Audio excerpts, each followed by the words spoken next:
देवं कंसचाणूरमर्दनम् देवकी परमानन्दम् कृष्णं वन्दे जगद्गुरुम् देवकी परमानन्दम् कृष्णं वन्दे जगद्गुरुम्.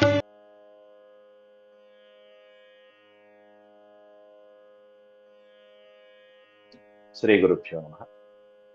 వ్యాస విరచిత శ్రీమద్ భాగవతంలో దశమ స్కందంలో 65వ అధ్యాయం ప్రారంభించుకుంటున్నాం. ఇందులో బలరాముడు తన బంధుమిత్రుల ఒకసారి దర్శించడం కోసం అని చెప్పేసి మళ్ళీ బృందావనంలో వాళ్ళు నివసించినటువంటి రేపళ్లకు వ్రజానికి వెళ్ళటం అనేది జరుగుతున్నది. ఆ వెళ్ళిన తర్వాత అక్కడ తల్లిదండ్రుల్ని, పెద్దవాళ్ళని, తన ప్రాయంలో ఉన్నటువంటి వాళ్ళని, అలాగే చిన్న వయస్కుల్ని అందరినీ కూడా చక్కగా ఆనందపరిచి, అలాగే గోపికలతో కూడా క్రీడించి, ఆ తర్వాత యమునా నదితో కూడా ఒక అద్భుతమైనటువంటి దాన్ని ఏమంటారు, క్రీడించడానికి, యమునా నది జలాలలో క్రీడించడం కోసం అని చెప్పి ఒక అద్భుత కార్యాన్ని నెరవేర్చి ఒక అనుభూతి పొంది, ఇప్పటికీ కూడా ఆ యమునా నది ఆయన ఆ బృందావనం వైపు ఆయన చూపినటువంటి త్రోవలోనే ప్రవహిస్తున్నది అనడానికి నిదర్శనంగా ఈ అధ్యాయంలో ఒక ఘట్టాన్ని ప్రస్తావించారు. అవన్నీ కూడా వ్యాసుల వారు ఈ 65వ అధ్యాయంలో ప్రస్తావించారు. శ్లోకాల రూపంలో మనకి సమయానుకూలంగా చూద్దాం వాటి. శుక్లాంబరధరం విష్ణుం శశివర్ణం చతుర్భుజం ప్రసన్నవదనం ధ్యాయేత్ సర్వవిఘ్నోపశాంతయే. వ్యాసం వసిష్ఠనప్తారం శక్తేః పౌత్రమకల్మషం పరాశరాత్మజం వందే సుఖతాతం తపోనిధిం. వ్యాసాయ విష్ణురూపాయ వ్యాసరూపాయ విష్ణవే నమో వై బ్రహ్మనిధయే వాసిష్ఠాయ నమో నమః. నారాయణం నమస్కృత్య నరం చైవ నరోత్తమం దేవీం సరస్వతీం వ్యాసం తతో జయముదీరయేత్. హరి ఓం. ఇప్పటి వరకు 64 అధ్యాయాలు మనం దశమ స్కందంలో పూర్తి చేసుకున్నాం. నేడు 65వ అధ్యాయం ప్రారంభించుకుంటున్నాం. పంచషష్ఠితమోऽధ్యాయః. శ్రీ సుక ఉవాచ. సుఖయోగేంద్రుల వారు పరీక్షిత్ మహారాజుకి ఈ ఘట్టాన్ని ప్రస్తావిస్తూ, బలభద్ర కురుశ్రేష్ఠ భగవాన్ రథమాస్థితః సుహృద్దిదృక్షు ఉత్కంఠః ప్రయయౌ నందగోకులం.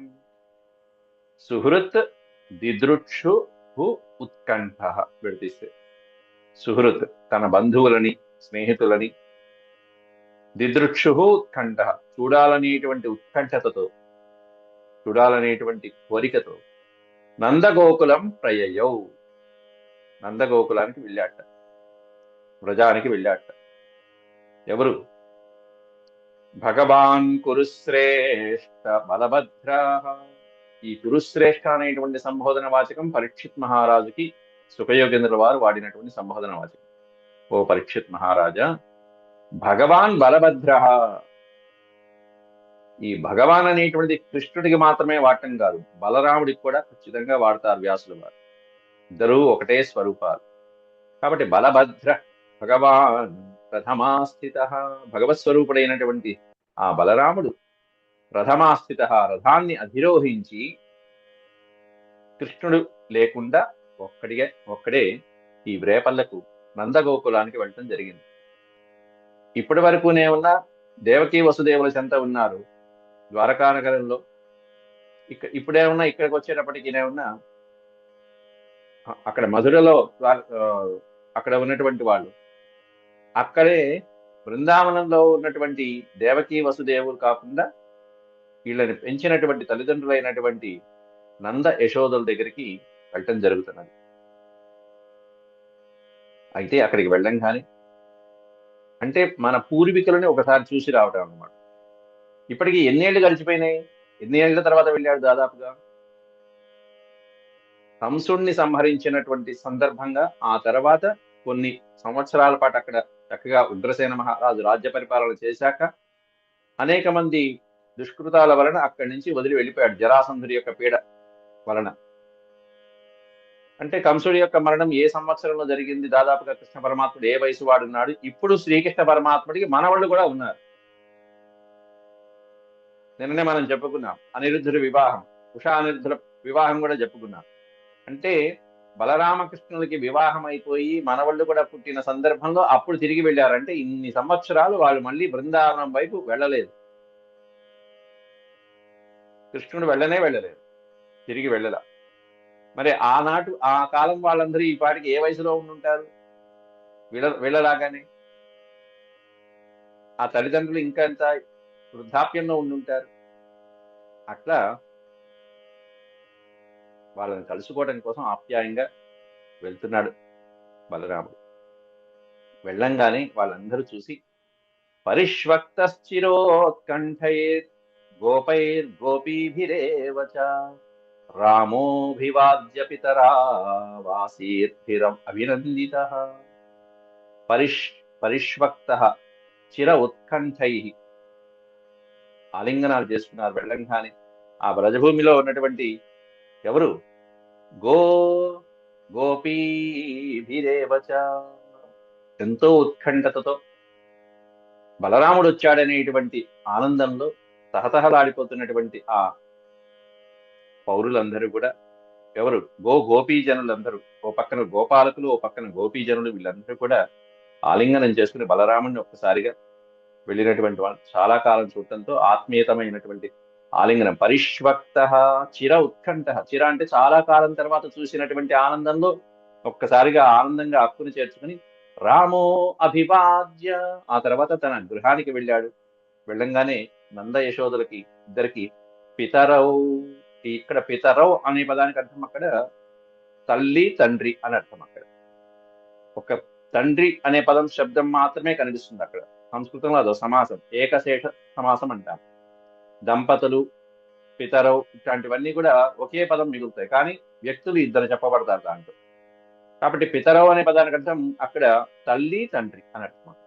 తల్లిదండ్రులైనటువంటి దేవకి ఈ నంద యశోదలు ఎవరైతే ఉంటారో ఆ బృందావనంలో నివసిస్తున్నటువంటి వాళ్ళకి అభివాద్య వాళ్ళకి నమస్కారాలు చేశాడు, సాష్టాంగ దండ ప్రణామాలు చేశాడు బలరాముడు.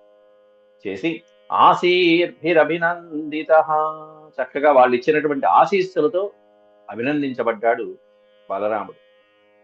పాదాభివందనం చేశారు వాళ్ళు. చక్కగా కుమారుణ్ణి ఆశీర్వదిస్తున్నారు. ఏమని ఆశీర్వదిస్తున్నారు అక్కడ? చిరం నః పాహి దాశార్హ సానుజో జగదీశ్వర ఇత్యారోప్యాంకమాలింగ్య నేత్రైః నిశిచతుర్జలైః చిరం నః పాహి. పాహి అంటే పాహి పాహి రక్షించు అని అర్థం అక్కడ. చిరం అంటే చాలా కాలం పాటు. హే దాశార్హ, దశార్ణ రాజు అయినటువంటి ప్రభు అయినటువంటి ఓ బలరామ, జగదీశ్వర సా అనుజ, జగదీశ్వరుడివై, సా అనుజ నీ తమ్ముడైనటువంటి శ్రీకృష్ణ పరమాత్ముడితో నీవు మమ్మల్ని చిరకాలము రక్షించు నాయన. చిరం నహ పాహి, నహ అనే పదానికి అర్థం అక్కడ మమ్మల్ని, విసర్గలో ఉంటే మమ్మల్ని అని అర్థం. మమ్మల్ని చిరకాలం పాటు రక్షించు స్వామి అని అర్థం అక్కడ. పెద్దవాళ్ళు కాబట్టి అక్కడ పాహి అంటే రక్షించు అని అర్థం. దాన్ని మనం అర్థం చేసుకోవాల్సింది పెద్దవాళ్ళు కాబట్టి ఆశీర్వచన పూర్వకంగా చిరకాలం పాటు వర్ధిల్లు నాయన అని మనం అర్థం చేసుకోవాలి అక్కడ. ఇత్యారోప్య అంకం ఆ విధంగా తల్లిదండ్రులు ఇంత పెద్దవాడైనప్పటికీ కూడా వచ్చినటువంటి బలరాముని అంకం ఆరోప్య, అంకము అంటే ఒడి, వాళ్ళ యొక్క ఒడిలో కూర్చోబెట్టుకుని ఒకరి తర్వాత ఒకటి ఇత్యారోప్య అంకం ఆలింగనం చేసుకున్నారు, ఒళ్ళో కూర్చోబెట్టుకున్నారు.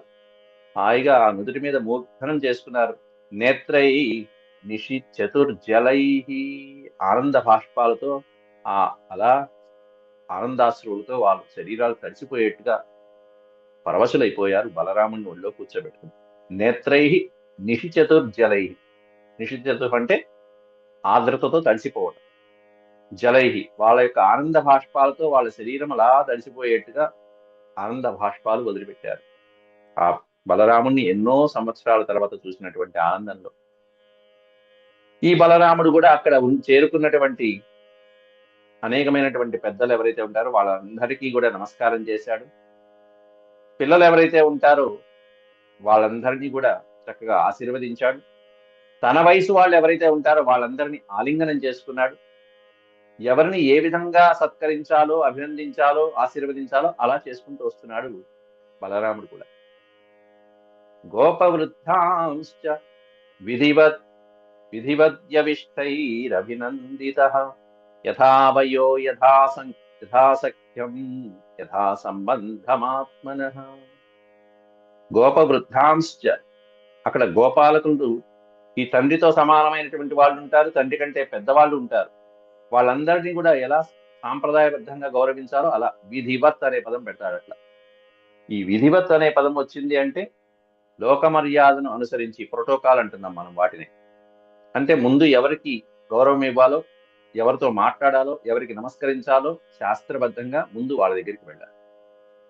అట్లా విధివత్ యవిష్టై అభినందితః, పెద్దవాళ్ళని ముందు వాళ్ళ యొక్క ఆశీస్సులను, వాళ్ళ యొక్క వృద్ధులైనటువంటి వాళ్ళకి నమస్కారం చేశాడు.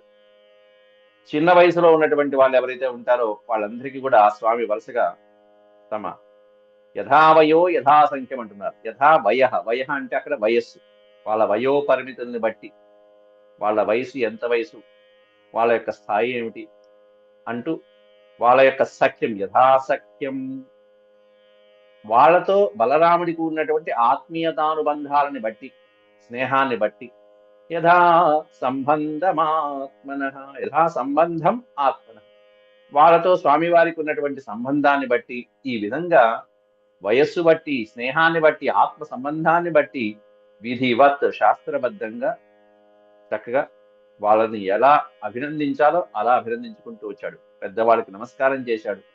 తన వయసు వాళ్ళని ఆలింగనం చేసుకుని గౌరవించాడు. మర్చిపోలేదయ్యా, మీరందరూ గుర్తున్నారు, స్మరించుకుంటూనే ఉన్నాము అంటూ. పిన్న వయసులో ఉన్నటువంటి వాళ్ళందరినీ ఎప్పుడో చిన్నప్పుడు చూశాను రా అబ్బాయి, ఇప్పుడు ఇంత పెద్దవాళ్ళు అయిపోయారా అంటూ చక్కగా వాళ్ళని ఆదరిస్తూ వాళ్ళని ఆశీర్వదించాడు. అట్లా సముపేత్యాథ గోపాలాన్ హాస్యహస్త గ్రహాదిభిః విశ్రాంతం సుఖమాసీనం పప్రచ్ఛుః పర్యుపాగతాః. సముపేత్య అథ గోపాలాన్, గోపాలకులందరూ అక్కడ ఈ మహానుభావుణ్ణి చుట్టుముట్టేశారు. మొత్తం అందరూ సమీపించి మెల్లగా వాళ్ళందరూ కూడా వాళ్ళతో చక్కగా హాస్య హస్తగ్రహాదిభి, హస్తగ్రహాదిభి, చేతులు వేసి మెల్లగా మాట్లాడుకుంటున్నాడు. హాయిగా ఆనందంగా పరవశులైపోతున్నారు. ఆ స్నేహితుల యొక్క కరస్పర్శ, స్నేహం అనేటువంటిది ఎంత గొప్ప పదం అండి అది. మిత్రత్వం అనేటువంటిది మన శోకాన్ని, భయాన్ని దూరం చేసేటువంటిది అని చెప్పి సుభాషితాలు గొప్పగా చెప్తారు. అక్కడ కేన సృష్టమిదం రత్నం మిత్రమిచి అక్షరద్వయం అంటాడు సుభాషితాల్లో. మిత్రం అనేటువంటి 2 అక్షరాల రత్నాన్ని ఎవరు కనుక్కున్నారో కదా. శోకారాతి భయత్రాణం ప్రీతి విశ్రంభ భాజనం అంటారు. శోకము, భయము అనేటువంటి ఈ 2 రోగాలని దూరం చేసే దివ్యమైనటువంటి ఔషధమయ్యా. అట్లాంటి మిత్రం అనే 2 అక్షరాల పదాన్ని, ఔషధాన్ని ఏ బ్రహ్మ కనుక్కున్నాడో కదా. అట్లా తన మిత్రులతో స్నేహం, చేతిలో చేయి వేసి హస్తగ్రహాదిభి, హాస్య హస్తగ్రహాదిభి, చక్కగా చిరునవ్వులతో, చక్కగా మంచి సంభాషణలతో ముచ్చటగా వాళ్ళందరినీ సమీపించి ఈ బలరాముడు విశ్రాంతం సుఖమాసీనం పప్రచ్ఛుః పర్యుపాగతాః, చుట్టూతా చేసినటువంటి తన వాళ్ళందరితో చక్కగా వాళ్ళందరితో పాటుగా నవ్వుకుంటూ, కబుర్లు చెప్పుకుంటూ విశ్రమించాడు, ఆనందించాడు. సుఖంగా కూర్చున్నటువంటి ఆ బలరాముడి చెంత గోపాలకులందరూ గుమిగూడి హాయిగా ఉన్న సందర్భంలో కుశల ప్రశ్నలు తెలుసుకుంటున్నారు. ఇక మెల్లగా కుశల ప్రశ్నలు ఏ విధంగా, పృష్టాశ్చానామయం స్వేషు ప్రేమ గద్గదయా గిరా కృష్ణే కమలపత్రాక్షే సన్యస్తాఖిల రాధసః. అప్పుడు గోపాలకులు ఈ వచ్చినటువంటి వాళ్ళందరూ కూడా కుశల ప్రశ్నలు అడుగుతున్నారు. పృష్టాశ్చ అనామయం, ఆమయము అంటే వ్యాధులు, అనామయము అంటే కుశలం అడగడం, క్షేమ సమాచారాలు. అంటే బాగున్నారా, క్షేమంగా ఉన్నారా. ఆమయ అంటే రోగాలు, అనామయం అంటే రోగాలు వ్యాధులు లేకుండా కుశలంగా ఉండటం. పృష్టాశ్చ అనామయం స్వేషు ప్రేమ గద్గదయా గిరా. ఆ గోపాలందరూ కలిసి చక్కగా కృష్ణే కమలపత్రాక్షే అన్నారు. కమలపత్రముల వంటి కనులు కలిగిన వాడైనటువంటి ఆ శ్రీకృష్ణుని పట్ల, కృష్ణుని పట్ల సప్తమి విభక్తి కాబట్టి కృష్ణుని యందు సన్యస్త అఖిల రాధసః.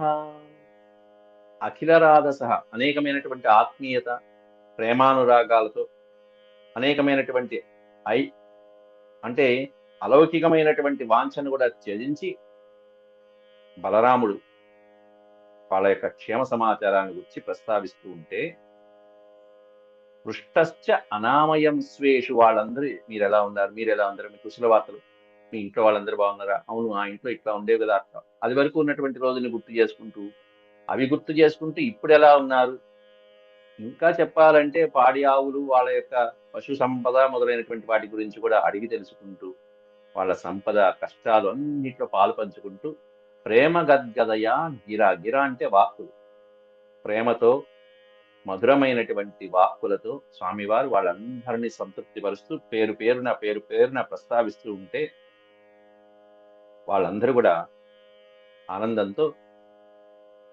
గద్గదమైనటువంటి స్వరంతో ఆ మహాత్ముడి బలరాముడిని ఈ విధంగా ప్రశ్నిస్తున్నారు. ఈయన కుశల ప్రశ్నలు వేశాడు, బానే ఉంది.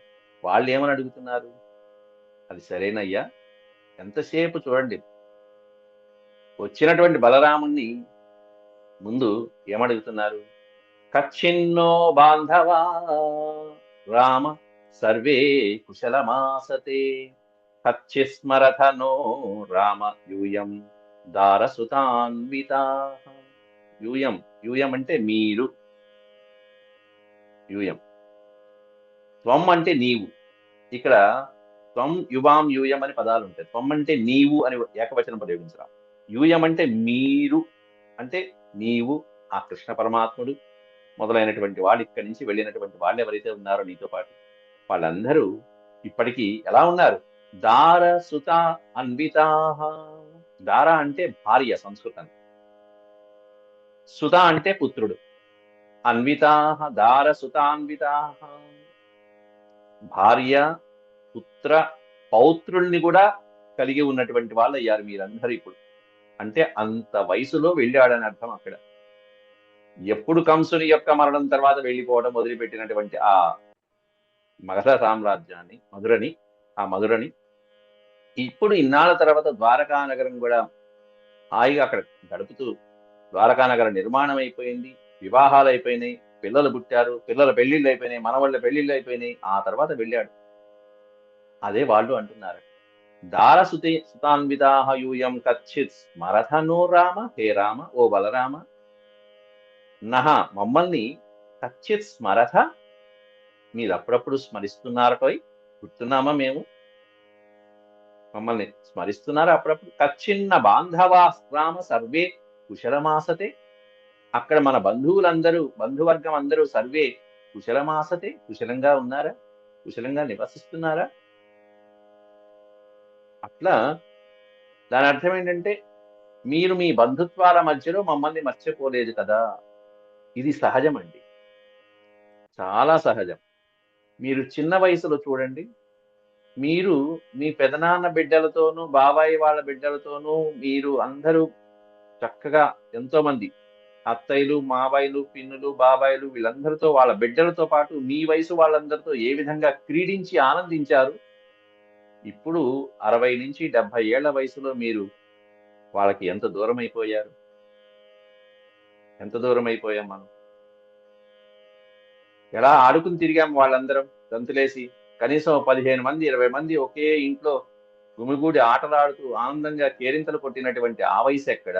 ఇప్పుడు మనకేం ప్రపంచం, ఇదిగో ఇదే ప్రపంచం. దారసుతాన్వితాః, భార్య, మన పిల్లలు, మన పౌత్రులు, వాళ్ళందరినీ ఒక్కసారి ఇప్పుడు మనసులో తలుచుకుంటున్నా మనసులో ఎంత హాయిగా ఉంటుందండి, ఎంత పరవశంగా ఉంటుందో ఆ రోజులు, వాళ్ళతో గడిపినటువంటి రాత్రి, హాయిగా ఆనందంగా ఆడుకున్నటువంటి రోజులు, వాళ్ళతో తిరిగినటువంటివి. కాబట్టి అప్పుడప్పుడు వాళ్ళతో కనీసం వీలైతే వీలు చూసుకుని, ఆరోగ్యం చూసుకుని, ప్రయాణించి వాళ్ళ దగ్గరికి వెళ్ళి కాసేపు కుశల ప్రశ్నలు వేసి రావటం. ఎవరికి ఓపికంటే వాళ్ళకి. ఎవరికి ఓపికంటే వాళ్ళు. ఎప్పుడు ఎన్నాళ్ళు ఓపికంటే అన్నాళ్ళు. లేదా కనీసం ఈ ఫోన్‌లో అయినా వాళ్ళతో సంభాషిస్తూ, ఆ పాత జ్ఞాపకాల్ని గుర్తు చేసుకున్నా మధుర క్షణాలే. ఒకసారి ఫోన్ చేస్తూ ఉంటారు. మా నాన్నగారే ఫోన్ చేస్తూ ఉంటారు. ఇప్పటికీ పాత స్నేహితులుంటారు. నాన్నగారికి 80 ఏళ్ళు. ఆ 80 ఏళ్ల వాళ్ళు ఉన్నారు ఇప్పటికి. "ఏరా మనం పావలాకి ఆ రోజు సినిమాకి వెళ్ళాం గదా! ఆ సినిమా హాల్‌లో ఇలా చూసాం గదా! అలా చూసాం గదా! ఆ పాత సినిమాలు పావలాకి." ఆ పావలా గూడా ఎవరిచ్చారు? ఎవరో మాస్టారు ఇచ్చారు. "ఒరేయ్! సినిమా వచ్చింది మీరెళ్ళండి నేను ఇస్తాలే పావలా" అని చెప్పి పావలా ఇచ్చేవాళ్ళట. వీళ్ళెళ్ళేవాళ్ళు. అది. ఓ పక్కన ఇంట్లోనే ఏమన్నా వేదాధ్యయనాలు సాగుతూ ఉంటే, సంస్కృత కావ్యాలు పాఠనాలు సాగుతూ ఉంటే, కొంతమంది పిల్లలు స్నేహితులు చేసేటువంటి పనులివి. ఏదో సాయంత్రం పూట ఏదో కొత్త సినిమా వచ్చిందంటే సినిమాకి వెళ్తారు. ఇలాంటి కొన్ని పనులు వాళ్ళందరూ గుర్తు చేసుకుంటూ ఉంటారు. అలాగే గోవులు, పశువుల్ని మేపటము. అంతేకాకుండా అప్పుడు ఆనాటి కాలంలో అంతా వ్యవసాయం ఆధారభూమి. ఆ వ్యవసాయం మీలో ఎంతో మంది చాలా మంది పొలంలో అద్భుతమైనటువంటి విధంగా ఏదో రకంగా పనిచేసిన వాళ్ళు ఉన్నారు మీలో. ఆ జ్ఞాపకాలు ఇప్పుడేవి? ఆ సత్తువేది? ఆ బలమేది? కాబట్టి గోశాలలో కూర్చొని అలా గోవుల్ని మేపుతూ ఓ పక్కన పాలు పితుకుతూ ఇవన్నీ అలవాట్లు ఉన్న వాళ్ళు ఉన్నారు. ఎంత ఆనందం అండి అది. ఇప్పుడేది? ఇప్పుడంతా మనం దేంట్లో ఉన్నాం? దారసుతాన్వితాః. దీంట్లో నిండిపోయాం. అదృష్టం ఏంటంటే కనీసం రామకృష్ణ అనుకుంటున్నాం. అదో అదృష్టం. కాబట్టి కచ్చి స్మరధనో రామయూయం దారసుతాన్విత అని ఈ పదం పెట్టింది అందుకే అక్కడ వాళ్ళు. ఇదిగో ఈ భజన చేసుకుంటూ నా భార్య, నా పుత్రుడు, నా పౌత్రుడు అనేటువంటి ఈ భజనలో మమ్మల్నేం మర్చిపోలేదు కదవయ్యా రామ బలరామ. కచ్చిన్నో బాంధవా రామ సర్వే కుశలమాసతే. కాబట్టి మన బంధువులందరూ అక్కడ ఆ ద్వారకా నగరంలో మీరు నిర్మించుకున్నటువంటి ద్వారకా నగరంలో అందరూ కుశలంగా ఉన్నారయ్యా అని చెప్పి ఆ వ్రజవాసులందరూ అడుగుతున్నారు. అంతేకాకుండా దిష్ట్యా కంసో హతః పాపో దిష్ట్యా ముక్తా సుహృజ్జనా నిహత్య నిర్జిత్య రిపూన్ దిష్ట్యా దుర్గం సమాశ్రితాః. దిష్ట్యా అంటే అదృష్టం. మన అదృష్టం కొద్దీ కంసః హతః పాపః కంసః హతః పాపాత్ముడైనటువంటి ఆ కంసుడు సంహరించబడ్డాడు దుర్మార్గుడు. దిష్ట్యా సుహృజ్జనాః ముక్తాః. మన అదృష్టం కొద్దీ వాడి చెరలో ఉన్నటువంటి సుహృజ్జనులు ఎంతో మంది యాదవ వీరులు ఆ మధుర నుంచి వీడలేక కదలలేక నానా ఇబ్బందులు వాడి చేతిలో పడి గిలగిల్లాడిపోయినటువంటి సుహృజ్జనులందరూ కూడా ముక్తాః విముక్తులయ్యారు. వాడి బారి నుంచి విముక్తులయ్యారు. ఆనందంగా ఉన్నాం ఇప్పుడు మేమందరం కూడా ఉగ్రసేన మహారాజు యొక్క పరిపాలనలో. నిహత్య నిర్జిత్య రిపూన్ దిష్ట్యా దుర్గం సమాశ్రితాః. ఆ కంసుణ్ణి సంహరించారు మీరు. నిహత్య రిపూన్. రిపూన్ అంటే శత్రువులని బహువచనం.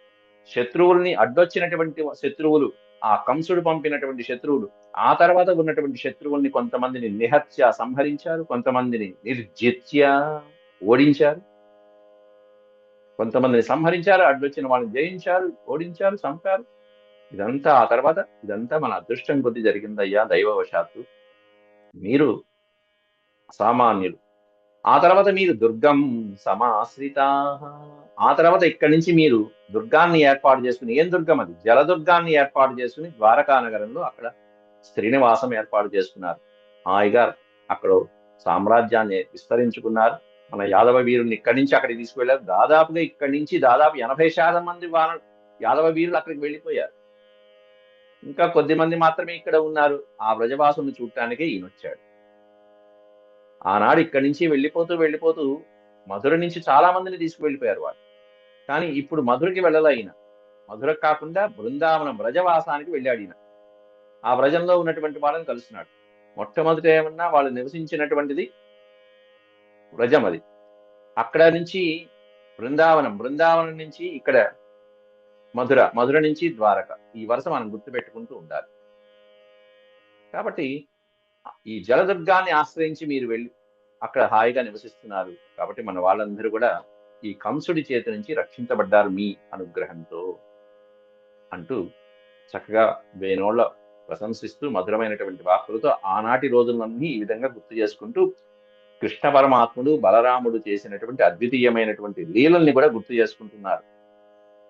ఆ సందర్భంలో గోప్యో హసంత్యః ప్రచ్యూచ్యుః ప్రప్రచ్చు రామ సందర్శనాదృతాః కచ్చిదాస్తే సుఖం కృష్ణః పురస్త్రీ జనవల్లభః.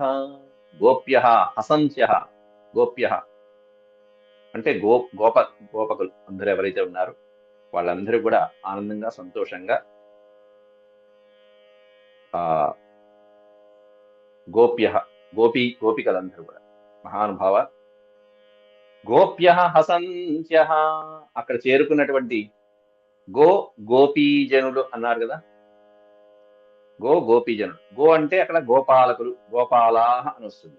గోప్యః అనే పదానికి అర్థం మళ్ళీ స్త్రీలింగ వాచకం. అక్కడ గోపికలు వాళ్ళందరూ కూడా పరమాత్ముని తనివి తీరా దర్శిస్తూ స్వామిని హసంత్యః హాయిగా ఆ స్వామి యొక్క చిరునవ్వుతో వాళ్ళు చిరునవ్వులు కలుపుతూ పప్రచ్చుః రామ సందర్శనాదృత బలరాముడి యొక్క సందర్శనంతో ఆనంద పరవశులైపోతూ చిరునవ్వులు చిందిస్తూ పప్రచ్చుః ఈ విధంగా అడుగుతున్నారు. చిరునవ్వు ఎందుకు వచ్చింది అంటే వాళ్ళు అడగబోయే సందర్భం అట్లాంటి. ఏ సందర్భం? ఇంకేముంది, పరమాత్ముడి గురించి అడుగుతున్నారు, అందువల్ల చిరునవ్వు వచ్చింది. పురస్త్రీ జన వల్లభ కృష్ణ సుఖం కచ్చిత్ సుఖమాస్తే. ఏమయ్యా నిన్ను చూసాం బాగానే ఉంది, ఏది అసలైన రాలేదే, మా కథానాయకుడు రాలేదే. ఎక్కడికి వెళ్ళినా చూడండి, ఎవరు వచ్చినా చూడండి, వీళ్ళు మాత్రం వదిలిపెట్టరు. కృష్ణ కృష్ణ కృష్ణ కృష్ణ, జపమే జపం, ఇదే జపం. బలరాముడు రానియండి, అక్రూరుడు రానియండి, ఇంకో క్రూరుడు రానియండి, ఎవరు వచ్చినా సరే మా కృష్ణుడు ఎలా ఉన్నాడు, మా కన్నయ్య ఎలా ఉన్నాడు, అక్కడ బాగున్నాడా, మమ్మల్ని మర్చిపోయాడా, అక్కడ వాళ్ళ సుఖాల్లో వెళ్తూ మమ్మల్ని మర్చిపోయాడా. ఇది మధుర భక్తి అంటే. అలా ఉండాలి మధుర భక్తి. ఎక్కడికైనా వెళ్ళనివ్వండి, మన పని మందే. కాబట్టి అంటే పరమాత్మ రాగానే వాళ్ళు కృష్ణుడిని అడిగారు అంటే ఇన్నాళ్ళు వాళ్ళ కృష్ణ నామస్మరణ ఏ విధంగా చేస్తున్నారో అర్థమైపోతుంది. అందువల్ల వాళ్ళు హసంత్యః పప్రూచు. ఈ హసంత్యహలోనే కాస్త ఒకంత సిగ్గు కూడా ఉంటుంది. ఏం సిగ్గు ఉంటుంది, ఈ వయసు ఎక్కడ ఆ వయసు ఎక్కడ అయినా సరే ఆనాటి కృష్ణుని తలుచుకుంటూ చక్కగా ఆనందంతో పురస్త్రీలందరూ కూడా పురస్త్రీ జనవల్లభ, స్త్రీ జనవల్లభ అంది. అక్కడ ఓ నొక్కారు పరమాత్ముణ్ణి. అంటే దెప్పుడు మా పురంలో ఉండేటువంటి స్త్రీ జనవల్లభుడు ఎలా ఉన్నాడయ్యా. కచ్చిత్ సుఖమాస్తే. ద్వారకాపురిలో ఉన్నటువంటి ఏది బృందావనం కాదు, ఇక్కడ పురి, ఇదంతా రేపల్లే వ్రజమే. కానీ పురస్త్రీ జన వల్లభ, ఆ పురంలో ఉన్నటువంటి స్త్రీ జనులకి వల్లభుడైనటువంటి మా కృష్ణుడు కన్నయ్య కచ్చిత్ సుఖమాస్తే, ఇప్పుడు సుఖంగా ఉన్నాడా అన్నట్టుగా ఓ ఎప్పుడు చెప్పాడు, ఓ నొక్కారు వాళ్ళు అడగడంలో కూడా. కచ్చిత్ స్మరతి వా బంధూన్ పితరం మాతరం చ సహా అప్యసౌ మాతరం ద్రష్టుం సకృదప్యాగమిష్యతి అపి వా స్మరతే స్మాకమనుసేవాం మహాభుజః. కచ్చిత్ స్మరతి వా బంధూన్, కనీసం బంధువుల్ని అప్పుడప్పుడు స్మరిస్తున్నాడా, అసలు విషయం దాకా రావచ్చుగా, మమ్మల్ని స్మరిస్తున్నాడా అనకుండా పాపం ముందు వాళ్ళని అడిగారు. అది అడగలేక ఇది మొహమాటం అంటే. కచ్చిత్ స్మరతి వా బంధూన్ పితరం మాతరం చ సహా అంటే అతడు అని అర్థం. నువ్వు స్మరిస్తున్నావా అని బలరాముని అడగట్ల గోపికలు కావాల్సింది ఏమే, కన్నయ్య కావాలి. కాబట్టి ఆ కన్నయ్య మాతరం పితరం బంధువుని స్మరతి వా కచ్చిత్, కనీసం అప్పుడప్పుడు ఈ తల్లిదండ్రుల్ని బంధువుల్ని మా వాళ్ళందరినీ కూడా అప్పుడప్పుడు స్మరిస్తున్నాడా లేక మర్చిపోయాడా అని చెప్పి అడుగుతూ, అంతేకాకుండా తల్లి యశోదని చూడటానికి అసలు రాలేదయ్యా. అప్యసౌ మాతరం ద్రష్టుం, పెంచినటువంటి తల్లి ఆ యశోదమ్మను చూడటం కోసం కనీసం ఒక్కసారైనా సకృత్ అంటే ఒక్కసారైనా అపి ఆగమిష్యతి అనేది భవిష్యత్ కాలం. వస్తాడా కనీసం, వస్తాడా తర్వాతన్నా వస్తాడా అని భవిష్యత్ కాలంలో వాళ్ళ ఆశ అది. తర్వాత ఇన్నేళ్ళు అయిపోయింది రాలేదు, ఇంకా ముందు ఏమన్నా వచ్చే సూచన ఏమన్నా ఉందా అని బలరాముని అడుగుతున్నారు. ఎవరిని చూడటం కోసం? మాతరం ద్రష్టుం, తల్లి యశోదని చూడటం కోసం ఏమన్నా వచ్చే సూచన ఉందా? అపివా స్మరతే అస్మాకం అనుసేవాం మహాభుజః. అపివా స్మరతే అస్మాకం, మమ్మల్ని స్మరిస్తున్నట్టయ్యా, మమ్మల్ని అప్పుడప్పుడు ఏమన్నా స్మరిస్తున్నాడా లేదా అని చెప్పి ఈ విధంగా వాళ్ళ అద్భుతమైనటువంటి ఆప్యాయత అనురాగాలతో శ్రీకృష్ణ పరమాత్ముడి గురించి విలవిల్లాడిపోతూ వాళ్ళ ప్రేమనంతా కూడా ఆ విధంగా శ్లోకాల రూపంలో పెట్టాడు. దీన్నే చక్కగా ఆ శ్రీకృష్ణుని యొక్క కుశల ప్రశ్నలు వేస్తూ, ఫలధర నీ సహోదరుడు ఉదంచిత కంజ విలోచనుండు సల్లలిత పురాంగనా జన విలాస విహార సమగ్ర సౌఖ్యముల్ కలిగి సుఖించునే అంటూ దెప్పిపడిచారు. ఏమయ్యా, నీ సోదరుడైనటువంటి నీ సహోదరుడు ఉదంచిత కంజ విలోచనుండు, పద్మపత్రేక్షనుండు, పద్మపత్రాల వంటి కన్నులు కలిగినటువంటి వాడు, ఉదంచిత కంజ విలోచనుండు సల్లలిత పురాంగనా జన విలాస విహార సమగ్ర సౌఖ్యముల్. అక్కడ ఆ ద్వారకా అంతఃపురంలో ఉండేటువంటి కాంతలతో విహరిస్తూ అక్కడే ఆనందిస్తున్నాడా? మమ్మల్ని ఏమన్నా అప్పుడప్పుడు స్మరిస్తున్నాడా లేదా? మము ఒకానొక వేళన ఏని బుద్ధిలో తలచును, మమ్మల్ని ఏమన్నా అప్పుడప్పుడు కాస్త స్మరిస్తున్నాడా లేదా? మము ఒకానొక వేళన ఏని బుద్ధిలో తలచును, లేదా నూతన ప్రియలతార్కుని ఏమియు పల్కకుందునో. అక్కడ ఉన్నటువంటి ఆ కొత్తగా ఉన్నటువంటి ఆ కాంతల వలన కలిగినటువంటి ఆనందంలో మమ్మల్ని కూడా మైమర్చిపోతున్నాడా? మా గురించి మాట్లాడటమే మానేశాడా? ఇది వాళ్ళ దిగులంతా. ఎంత ప్రేమ చూడండి, ఎంత అద్భుతమైనటువంటి ప్రేమ. కనీసం పోని ఆ సోదరి జనని జనకులు సోదరులు వాళ్ళని అని అడుగుతున్నాడా? జననీ జనకుల ననుజుల ధనుజుల బంధువుల మిత్రతతుల విడిచే నెమ్మనమున నుండు తలపక తను నమ్మిన వారి విడవదగునే హరికి అంటూ ప్రశ్నించారు. తన్ని నమ్ముకుని ఇక్కడ ఎంతమంది ఉన్నాం, విడిచిపెట్టడం భావ్యమేనా హరికి? ఈ విధంగా మర్చిపోవడం భావ్యమేనా? ఎవరున్నారు? జననీ జనకుల అనుజుల ధనుజుల బంధువుల మిత్రతతుల విడిచే.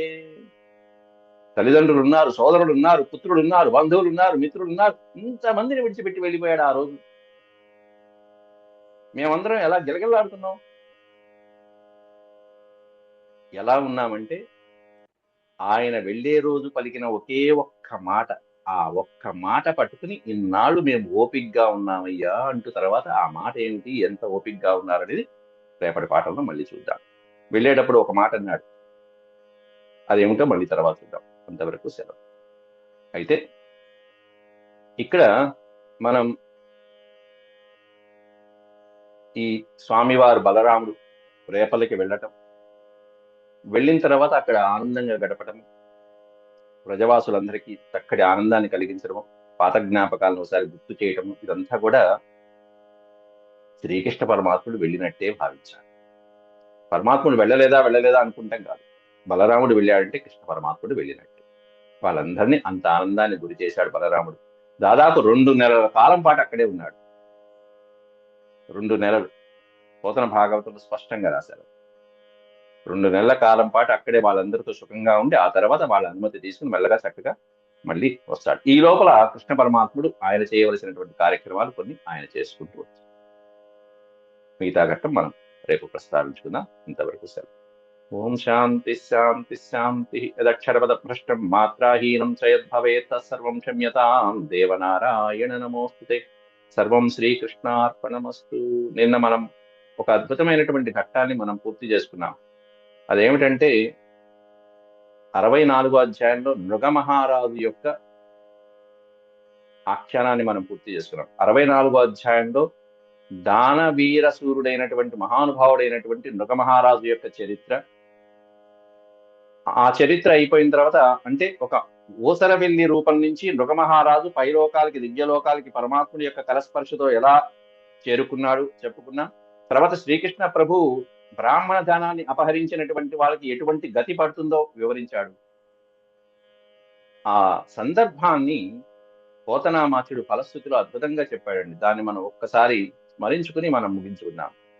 ఒక పద్యం, అద్భుతమైనటువంటి పద్యంలో ఆ నృగమహారాజు యొక్క చరిత్ర విన్న వాళ్ళకి చదివిన వాళ్ళకి, ఈ కథ చదివిన వారలు కైకొని వినువారు విగత విగత కలుషాత్మకులై లౌకిక సౌఖ్యమునందురు ఆ కైవల్యంబు కరతలామలక మగుని.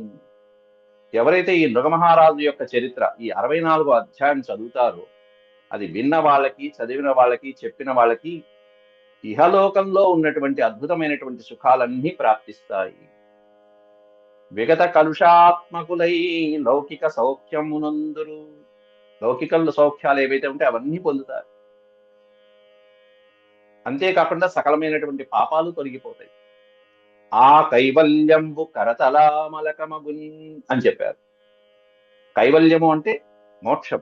వాళ్ళకి మోక్షం అనేది త్వరగా సిద్ధిస్తుంది. ఈ 64వ అధ్యాయం పట్టుకున్నటువంటి వారికి. పట్టుకోవటం అంటే మనసులో ఉక్కినే కథ వింటం కాదండి.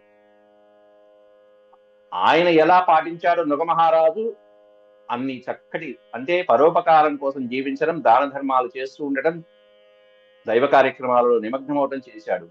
ఆయన చేసిన తప్పుని చేయకుండా మనం సరిదిద్దుకుంటూ వెళ్తూ మన జీవితాన్ని చూసుకుంటే తప్పకుండా మోక్షం ప్రాప్తిస్తుంది అంటానికి అది సంకేతంగా పోతన గారి రాశారు. ఇంతవరకు సెలవు. నమస్కారం.